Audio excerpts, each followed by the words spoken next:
Namanda, Namanda, Namanda, Namanda, Namanda, Namanda.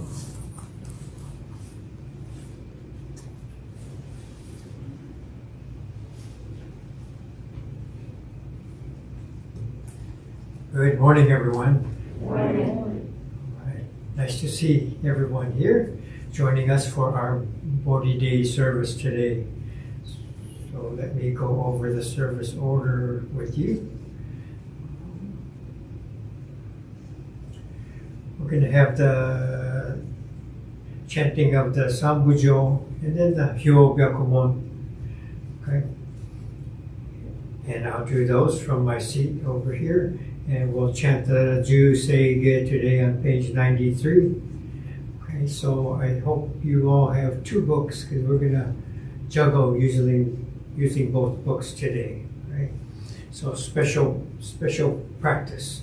And we're going to do this probably quite often through the year and get accustomed to some of the new gathas that are in the white book.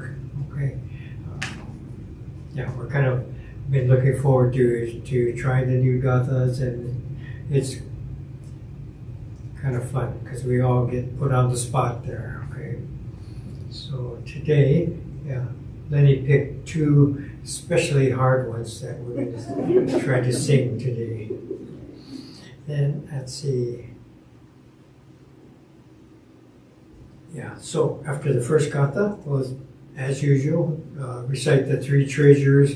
And then there'll be a Dharma message. And then we'll have our final gatha Ondok-san, but this time it's in Japanese and English. So again, this is in the new book, and so the English verses will be something new to us, okay?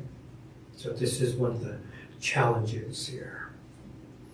Okay, so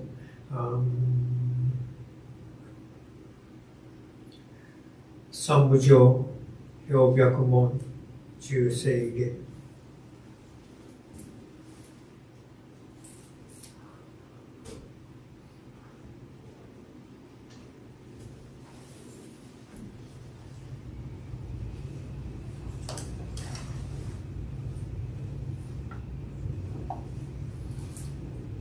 Namanda, namanda, namanda, namanda, namanda, namanda. Namanda.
Byakumon. Today, on this occasion of the Bodhi Day Service for 2022, members of our temple families have reverently come before Amida Buddha.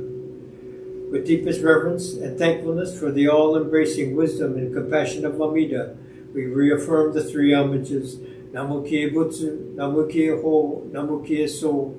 I go to the Buddha for guidance. I go to the Dharma for guidance. I go to the Sangha for guidance. Please repeat the Nembutsu. Namo Amida Butsu. Namo Amida Butsu. Namo Amida Butsu. Namo Namo Namo.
Please stand for our first gatha.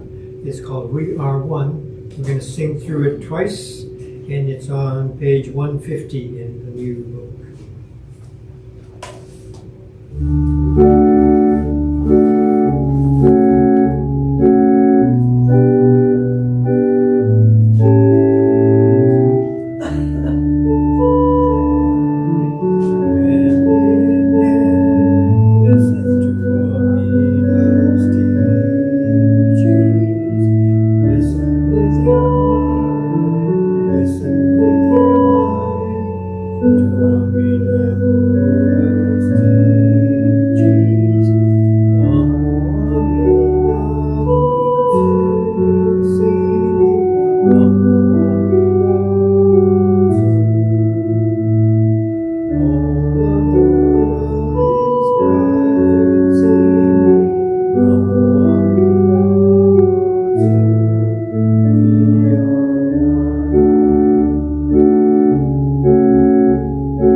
Switch books, please.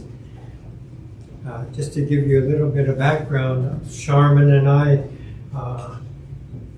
have been able to sing this We Are One for a number of years, maybe 5 years even. The person who wrote the song is Donna Sasaki from the Tacoma Temple. She is Bishop Harada's sister. And so they grew up as part of the Idaho, Oregon Buddhist Temple, and so all the Northwest District was familiar with this song and this book early on. So I got more practice than you guys did. So, okay, so we're going to please stand and we will read the three treasures together on page 8. Hard is it to be born into human life. Now we are living it. difficult is it to hear the teachings of the Blessed One. Now we hear it. If we do not realize the truth in this life, when will it be realized? Let us reverently take refuge in the three treasures of the truth. I take refuge in the Buddha. May we absorb ourselves in the principle of the way to enlightenment and awaken in ourselves the supreme will. I take refuge in the Dharma. May we be submerged in the depths of the doctrine and gain wisdom as deep as the ocean. I take refuge in the Sangha. May we live in harmony in the great assembly as disciples of Buddha and be free from all hindrances, becoming units of true accord in the life of harmony, in a spirit of universal oneness, free from the bondage of selfishness. Even through myriad ages of kalpas, hard is it to hear such an excellent, profound, and wonderful doctrine. Now we are able to hear and receive it. Let us thoroughly understand the true meaning of Tathagata's teachings. Namo Amida. Namo Amida. Namo Amida. Please be seated.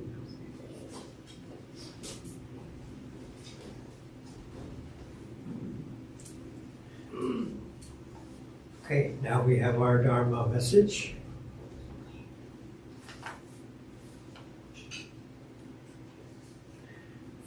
First, I'd like to share some good news. Kent told me last week that his son had a baby boy. So Kaz and Lisa Yoshiwara, they live in Hawaii, and so they had a son, and the name is Bodhi. So I thought it's appropriate to announce this on Bodhi Day. So yes, good news to share with everyone. So the name is Bodhi Akira Yoshiwara, and born on October 12th, 2022. So welcome, Bodhi.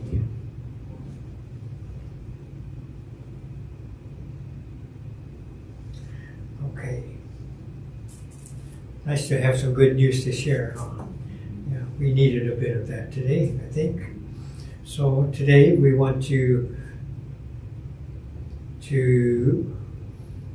welcome everyone to the Bodhi Day Service, and in Japanese it's called Jodo-e. This means attaining enlightenment gathering. So we acknowledge Prince Siddhartha going through his awakening, and thereafter he would be known as Shakyamuni Buddha. So going through over 2,500 years ago, he has such an experience and impacting the world, gradually moving from India and up through Asia and crossing over to Japan and continuing to spread. We have sanghas in Europe and South America and back to India. There's Jodo Shinchu temples that have started in India as well. And so in Japan, we have our Enmanji Temple and the story of Shinran Shonin, and so the Nembutsu teachings continuing to move into America, and now the Buddhist Churches of America is the longest standing organization of Buddhism in America, and we can be very happy about that. So this teachings of the Dharma continuing to move and spread. So there have been more than a few occasions when I have like a discussion group, and someone would say, you know, what you are saying, what Buddhism is saying, are things that I have thought or felt for a long time. And something resonates, something seems familiar to that person who's mentioning this, something feels comfortable, something resonates with that person. And I think it's because Buddhism is not a faith or a belief, but an awareness. You know, the Buddha coming to this awakened awareness, and awareness of what is around us, and it's familiar because it's always been there, right? And we become unable to see it or to recognize it because we have so many layers and layers of doubts, ego, misinformation, ignorance. All these things cloud our perspective, but we recognize it even before we could speak. The Pure Land, the realm of the Buddha is there that we know. Then we can't recognize it anymore. And we try to see what is that awakening. But we're just clouded with all these layers from our own doing, from our own condition. So to practice Buddhism is to get rid of all these layers and to be able to see, once again, what we have seen originally or before. So let me read this portion of the Amida Kyo. Please join me in Gassho. I use this often. The lotus flowers in the lakes, large as chariot wheels, are blue-colored with blue splendor, yellow-colored with yellow splendor, red-colored with red splendor, white-colored with white splendor, and they are most exquisite and purely fragrant. Namo Amida Butsu. Namo Amida Butsu. Namo Amida Butsu. Namanda. Namanda. So this is a portion of the Amida Kyo, the smaller sutra, and kind of a description of the Pure Land, and it's saying what is blue radiates its blue splendor. What's yellow radiates its yellow splendor. What's red radiates its red splendor. What's white radiates its white splendor. So everything shines of its own color, its own identity.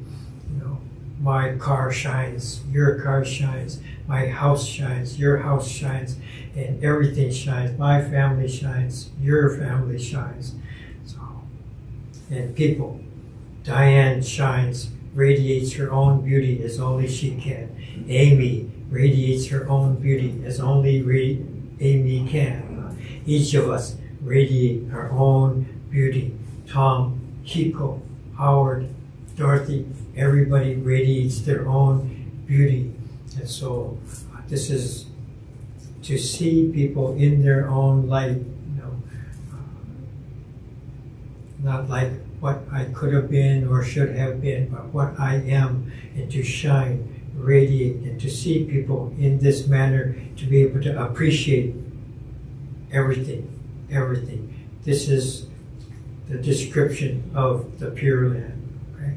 So it's realm of enlightenment, we call the Pure Land. It's all around us, but we're not able to see it. Okay? So in this awakening experience, we always come to the story of Prince Siddhartha, how he was protected in his early part of his life, and the story of the 4 gates that he goes through. Initially, the king didn't want him to see the ugliness of life, and so protected him from seeing things. And, you know, I don't want to go through all the story, but he goes through the eastern gate, the southern gate, the western gate, the northern gate, and at each of these he encounters difficult things, ugly things in life. He finds the older person out the first gate, and he sees someone suffering from the plague, illness, out of the second gate. In the third gate, he sees a funeral procession, so seeing a funeral for the very first time. And then on the final gate, he sees a monk, and his calm presence makes him think again and makes him want to find the truth in life that this monk is seeking. Right? And I think when I look back on this story, the first 3 stayed with me. These are things, very important points to be able to recognize in my life, in your life, and I really didn't pay as much attention to that 4th gate when he met the spiritual person. Not quite sure, you know, I could understand it, but I didn't pay attention as I did to the first 3. I mean, those are really impactful images.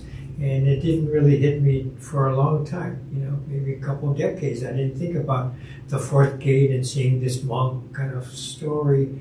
And particularly, lately there have been a lot of funeral services, and I make a point to tell the story of the mustard seeds and, the woman who lost her child, and, she was advised by the Buddha to find a home where death had never entered, and to ask for mustard seeds from that home. And when she couldn't find such a home, she goes back to the Buddha, standing there, and the story is that in his quiet presence, her mind cleared. So she saw this same monk as in the Four Gate story, right? And other teachers as well. Aneda Sensei. So you have to find a good Dharma teacher. Everyone needs to find their Dharma teacher, and people can share a story of who their Dharma teacher was, who impacted them, to be able to see a little bit more clearly what the Dharma was about. And so through this, little by little, more and more, kind of paying attention to this fourth gate, and to be guided, not led, but guided to find this kind of spiritual path and awakening. Right? So I think this is a very important part of the story of Prince Siddhartha. And as he saw this monk, he was encouraged to find the same truths, and this led him to go. So he left the kingdom. And we know that part of the story, sneaking away in the middle of the night. He didn't want to awaken his wife and his son, and so he wanted to see them one more time. His son was covered by his mother's hand or something, but he didn't want to risk waking him, so he just snuck out and got out of his robes and left on his own. Told his companion Changa that he's going to go. And difficult time to leave the kingdom. He loved the people there. He loved his family. He respected his father. All the expectations of him to become the next king. But how could he stay when he had all these questions about life, about the spiritual path? So he left, studying under other teachers, dressed in rags, let his hair grow longer and longer, meditation, so very extreme suffering that he went through, and finally he was able to come to his awakening experience. So, just yesterday, telling the story about our Bodhi tree and having the Bodhi tree trimmed, and Mr. Fuji is the arborist that fell out of our tree. He broke 5 vertebrae, not vertebrae, but ribs, 5 ribs. And so telling that story to Bay District BWL meeting yesterday. But we have our own Bodhi tree too, to remind us of this story. Each of these things reminding us of the story of Prince Siddhartha going through his awakening experience. And just to look at the tree, kind of envision the prince sitting at the base of the tree and getting near death, and finally his mind is getting not clearer but more and more unclear, and going in and out of consciousness, finally collapsing. And the maiden, Sujata, brings some white rice porridge and tells him to eat, that he needs nourishment, and takes some food again. Because of this, his other compatriots, the other disciples that had studied with him, so he's a failure. He's not trying as hard as he should have. He took food again. Let's leave. And they left. Right? But being renourished, regenerating himself, he was determined again to become, find this awakening. And so he was able to finally. So what we acknowledge is December 8th, that he came to this awakening.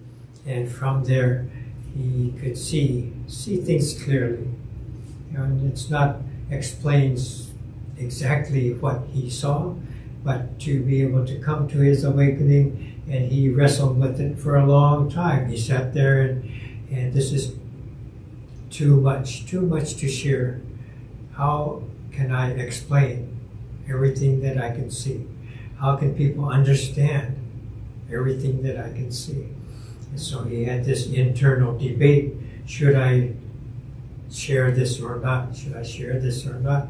And it afterwards, to us now, it seems like automatic, atarimai, that he gets this wisdom that comes in, and then, but the wisdom is empty unless it's shared with others, right? So wisdom and compassion. Compassion moves the wisdom to other people, and so when he decides to finally share the Dharma and bring this, his awakening to all people, this is considered the beginning of the movement of the wheel of Dharma, the wheel of Dharma that moves towards all beings, towards each of us. So we come here, we listen to the Dharma, we read, we study, we listen to other teachers throughout our lives, coming to know the Dharma bits by bit, more and more. And in this same sense, it has traveled from his awakening to other countries, other cultures, moving on.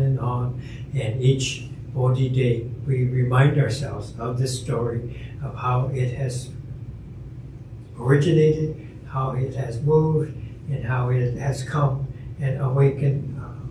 His awakening comes to touch each of us. I remember Ogui Sensei, he would say, my life is not my life, but the life of others, sacrifices, kindness, thoughtfulness, and patience received. So it's not something I do, but everything is received. And so he's kind of pointing out this infinite network of interdependence that is this awakened awareness, the Pure Land. So when he says sacrifices, you can see that in every meal we eat, Thanksgiving we just had, or Christmas dinner, New Year's gochiso. You look at the food, and when you say itadakimasu, you're thanking every item of the food. It could be our meal, the shrimp that gave up its life, the teriyaki chicken, whatever we might have, ham, turkey, and not only the main course, all the vegetables, even the clothing we have on to keep warm. Each of these sacrifices that not earned by me, but somehow we have. Right? Somehow we're able to nourish ourselves, keep ourselves warm, and appreciate living this life. So when he says kindness, the support of family, friends, Sangha members, so many things we go through in our lives. Sometimes happy announcement of Bodhi being born, or sometimes very difficult times, or things happen, and people emerge out of the Sangha, out of our friendship, to give us some kind of support, kindness, right? And this happens all the time. He says thoughtfulness, and maybe that's of our parents, maybe that's of the Dharma, the teachings. We find a good teacher. We find Shakyamuni Buddha, the lessons from Haneda Sensei, Taniguchi Sensei, all these people that touch our lives, bringing us the Dharma. And this is thoughtfulness of our teachers coming to us.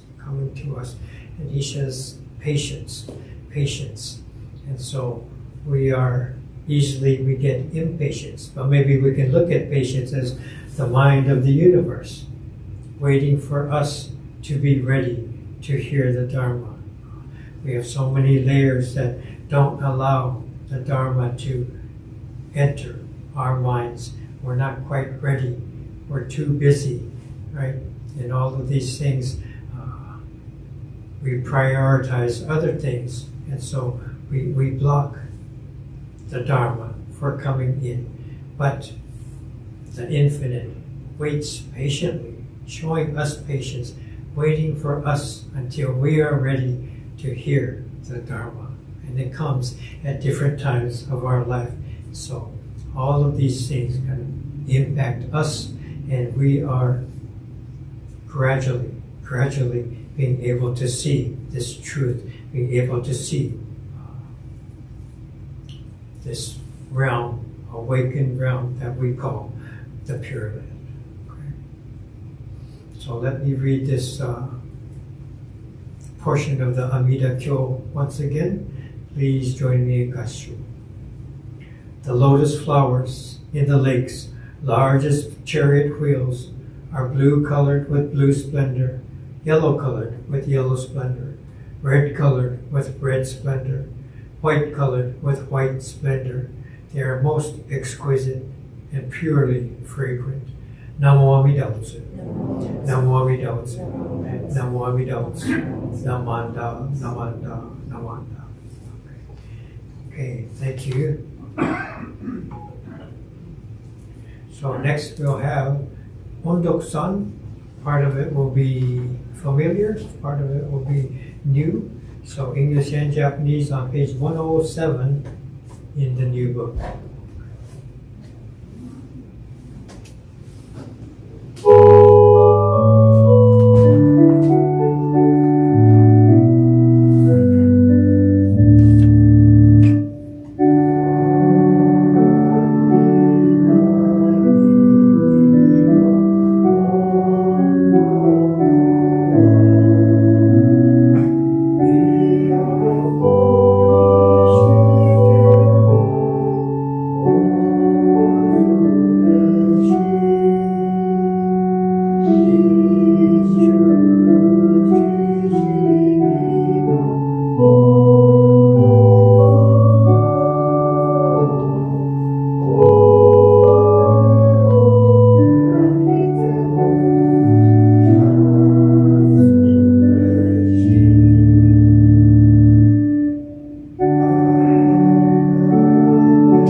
Namo Amida Butsu. Namo Amida Butsu. Namanda, Namanda. Okay, please be seated. Kind of fun to do the new gathas. We were kind of debating, should we wait till next year or shall we start it? And we decided to start it right away. And yeah, I enjoyed that very much. Very nice. Okay, so we have a few words of appreciation from Hiko, our temple president.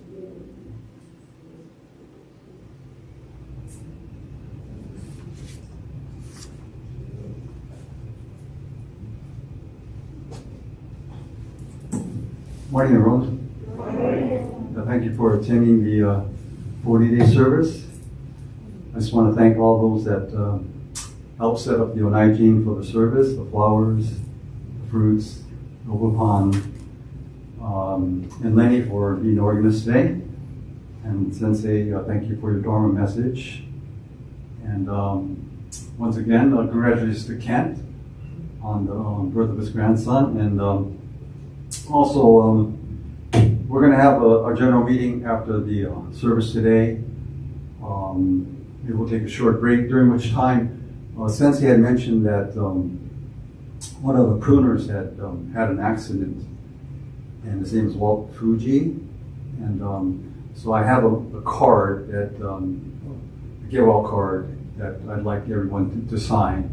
This should show our concern for his well-being and his recovery. So we'll do that after service. And so I guess the Sensei will light the incense, and we can do a shoko. Thank you for coming.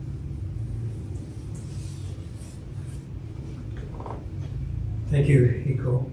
Are there any other announcements? Okay. As Hiko said, there's going to be a short break, and then we'll start our general meeting. So we can come up in Oshoko and then take our seats again. And I'll shut off the video, and so the video feed will be concluded now. But please come up in Oshoko.